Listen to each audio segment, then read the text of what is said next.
ဒါကဘာလဲဆိုလို့ရှိရင်ညီမတို့ company တစ်ခုပေါ့ company တစ်ခုကသူ့ရဲ့ထုတ်ကုန်တစ်ခုကိုထုတ်လိုက်တယ်အဲ့ဒီထုတ်ကုန်ကိုသူကရောင်းခိုင်းတယ် company ဝန်ထမ်းတွေကိုရောင်းခိုင်းတယ်အဲ့မှာသူတို့ရဲ့ဝန်ထမ်းတွေကိုသူကပုံမှန်လစာလည်းပေးတယ်နောက်ပြီးတော့ပို့ပြီးတော့ပေါ့နော်ရောင်းအားတွေတွေ့အောင်သူတို့ထုတ်ကုန်ပို့ပြီးတော့ရောင်းအောင်ဆိုပြီးတော့ဝန်ထမ်းတွေကိုသူကပြစ်မှတ်ထားတဲ့အရေးအတွက်ဆိုပြီးတော့ပြစ်မှတ်ထားလိုက်တယ်တစ်လကိုသူကဒီမှာဆိုလို့ရှိရင်ပေါ့တစ်လကို90သူရဲ့ထုတ်ကုန်ကတစ်လကို90အခုရောင်းရမယ်ဆိုလို့ရှိရင်ဒီဝန်ထမ်းရောင်းနိုင်တယ်လို့သူကရောင်းအောင်ကောင်းတယ်လို့ပြောပြီးတော့ပေါ့နော်အဲ့ဝန်ထမ်းကို bonus တွေပါတယ်ပြီးတဲ့ season တွေပါတယ်ရှိလိမ့်မယ်အဲ့တော့ညီမကဒီမှာဆိုလို့ရှိရင်ရောင်းအောင်ကောင်းမကောင်းကိုတစ်ချက်ပေးသမှာဖြစ်ပါတယ်အမည်ဆိုတဲ့နေရာမှာရှောင်းပေးမဲ့လူတွေအမည်ကိုရေးပေးရမှာပါရောင်းရသည့်အရေးအတွက်ကကျတော့သူတို့တစ်လအတွင်းရောင်းရတဲ့အရေးအတွက်ပေါ့ဒီမှာလို့ရှိရင်ကောင်းကောင်းဒီထဲမှာ34ခုရောင်းရတယ်မိမိက80ခုရောင်းရတယ်မအေးက88ရောင်းရတယ်အဲ့လိုပဲနင်းပြူဝင်ကြောတို့စားရတယ်သူတို့အသီးသီးရောင်းရတယ်ပြစ်မှတ်ထားသည့်အရေးအတွက်ကကျတော့ကုမ္ပဏီကပြစ်မှတ်ထားတဲ့အရေးအတွက်ပါဒါကုမ္ပဏီကပြစ်မှတ်50ဆိုပြီးတော့ထားရတယ်သူတို့ကပြစ်မှတ်50ထားရတယ်အဲ့ညီမတို့ရောင်းအကောင်းသည်မကောင်းသည်ကိုတွက်ပေးရမှာပါပထမဆုံးကွက်မှာညီမက selection ရေးပေးပါပြီးတော့ညီမတို့ exam မှာဆိုလို့ရှိရင် equation တွေပေါ့နော် formula နဲ့တွက်ရမယ်ဆိုလို့ရှိရင်အများတိုင်းညီမတို့က equal ခံပေးရပါတယ်အဲ့အတွက် equal လေးကိုရေးပါမယ်ပြီးတော့ if ပါပြီးတော့ if ဝင်စား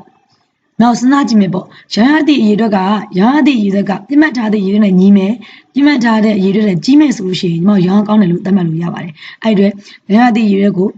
အချက်ရွေးချက်ပေးပါပြီးတော့ greater than equal ပါ greater than equal ညီ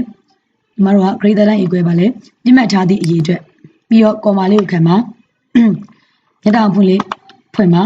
ပြီးတော့ညီမတို့ကရောင်းအားကောင်းသည်